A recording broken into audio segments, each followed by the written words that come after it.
Today we are going to speak about linguistics in Europe, the Prague School. First of all, let us answer the following questions.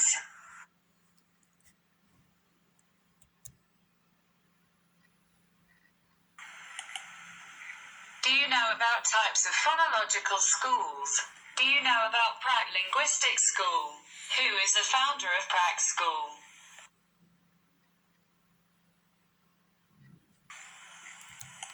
Thanks for your answers. Give more information about Prague Phonological School. And now write down the plan of our lecture.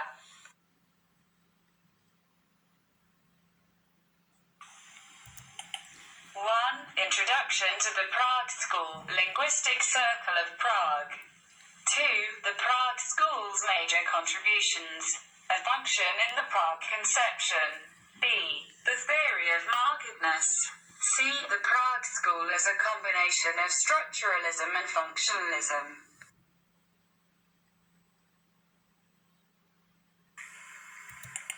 The Prague School, Linguistic Circle of Prague, was established in 1926 by Willem Matthesius, 1882 to 1946. Influenced by Saussurian School, the Prague School emphasized the analysis of language as a system of functionally related units. It was in 1911 that Matthesius published his first call for a non-historical approach to the study of language. Its contribution to phonological study is enormous. It includes influential linguists such as Prince Nikolai Sergeyevich Trubetskoy, 1890 to 1938, was one of the members of the Prague School, and he was from Russia. Trubetskoy's ideas today chiefly through the book Principles of Phonology.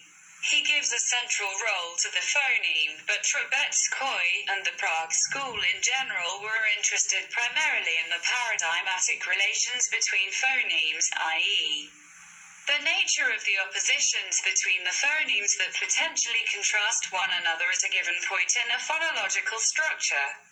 Roman Jakobson, born in 1896, is a scholar of Russian origin. He studied and thought in Prague. Jakobson was one of the founding members of the Prague Linguistic Circle.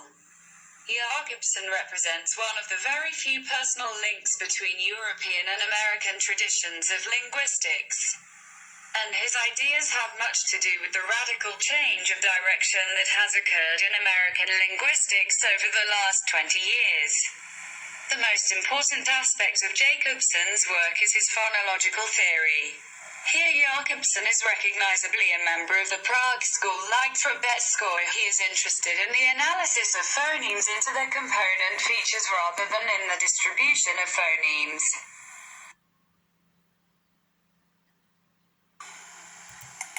One of their key principles was that language is being used poetically or aesthetically when the expressive aspect is predominant.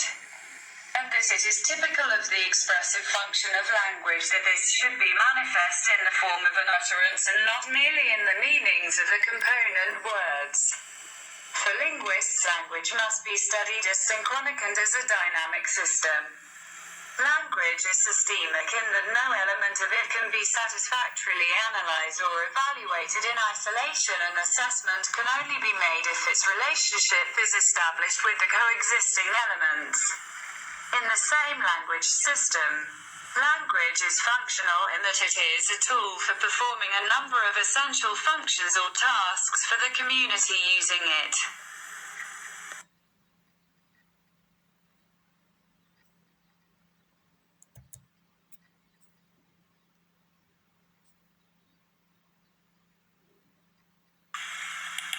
One very famous functional analysis of language, which, though it did not originate in Prague, was very influential there, was that of the German psychologist Karl Bühler, who recognized three general kinds of function fulfilled by language: Darstellungs function, Kundgabe function, and Appel function.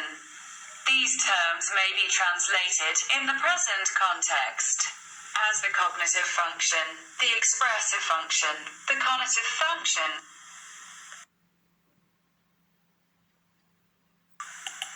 the cognitive function, it refers to the employment of language in the transmission of factual information. It is fulfilled characteristically by third-person non-modal utterances. For example, John traveled yesterday. The expressive function, it refers to the indication of the mood or attitude of the speaker or writer. Characteristically, it is fulfilled by first-person utterances in the subjunctive. For example, I am happy to see you.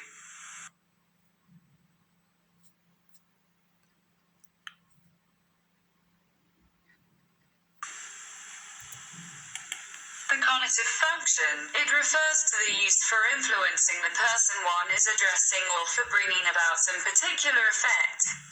It is fulfilled by second-person utterances in the imperative. For example, come here.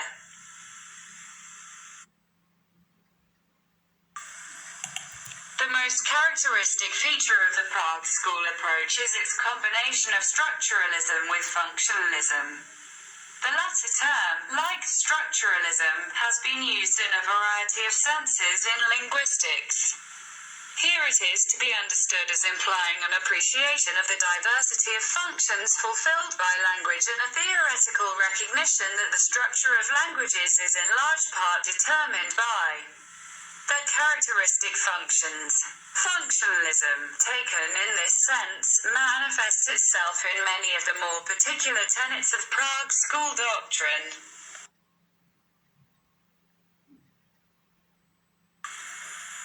What is now generally referred to as the Prague School comprised a fairly large group of scholars, mainly European, who, though they may not themselves have been members of the linguistic circle of Prague, derived their inspiration from the work of Willem Matthesius, Nikolai Trubetskoy, Roman Jakobson and other scholars based in Prague in the decade preceding World War II.